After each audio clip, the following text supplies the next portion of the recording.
She had always been the kind of woman who commanded a room.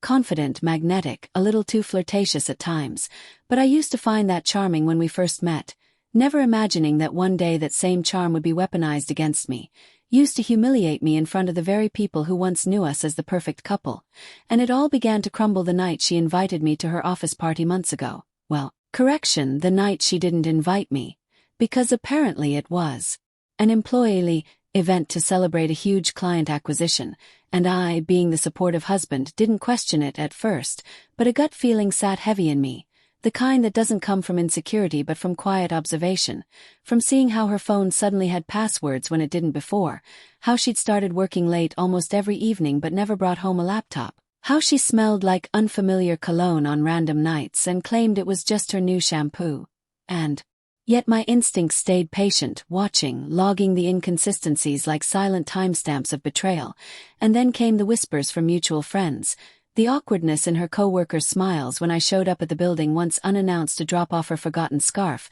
and I knew then something was off, and it wasn't just paranoia, so I started looking deeper, not like a madman but methodically, finding the patterns. Meetings that didn't exist on the company calendar, dinner receipts she tried to hide, and finally a hotel booking under her name with 2 guests. For a weekend I was told she was away at a leadership seminar, and when I confronted her with gentle questions, she gave me half-lies and teary distractions, pretending like I was losing trust for no reason. But liars are predictable. They always talk too much when they should just listen. And that's when I decided I wouldn't shout, wouldn't beg, wouldn't cry. I would watch, because some truths need to explode in front of a crowd, and she gave me the perfect opportunity when she made the mistake of inviting him, her lover, to the biggest event her company had ever hosted, a black-tie gala meant to impress board members and major investors, and she walked in on his arm like I didn't exist, like I was a phase she'd grown out of, parading him in the same circles where people once congratulated us on our anniversary,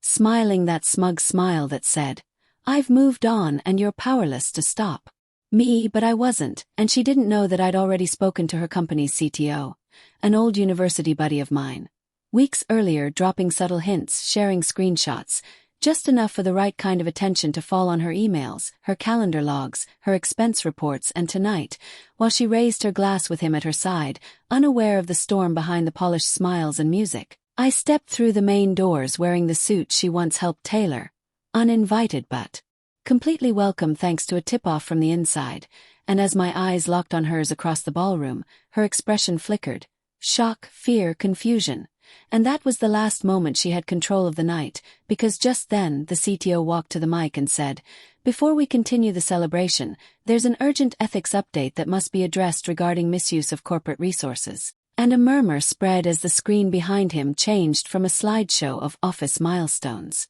to a detailed internal audit. Hotel expenses flagged, travel invoices falsified, meetings double-booked with names now blacked out but clearly matching dates I knew all too well, and then came the images. Grainy surveillance from hotel lobbies, a restaurant reservation where she sat across from him holding hands, kissing him in full view, her badge still clipped to her bag, and the crowd turned into a silent gallery of dropped jaws and awkward glances, all while she stood frozen, her glass trembling, her lover stepping away like a roach caught in the light, and I walked slowly through the center of that room until I stood directly in front of her, the woman I once vowed to protect, and simply said, "This is the legacy you chose," before turning to the CTO and saying, "I think that's all the context your board needs." And as I left the ballroom, I heard it. The questions, the HR director's voice raising, her lover denying everything, and her voice cracking as she tried to spin the story, but it was too late. The illusion she built shattered with the sound of 1,000 unsaid truths finally screaming to be seen,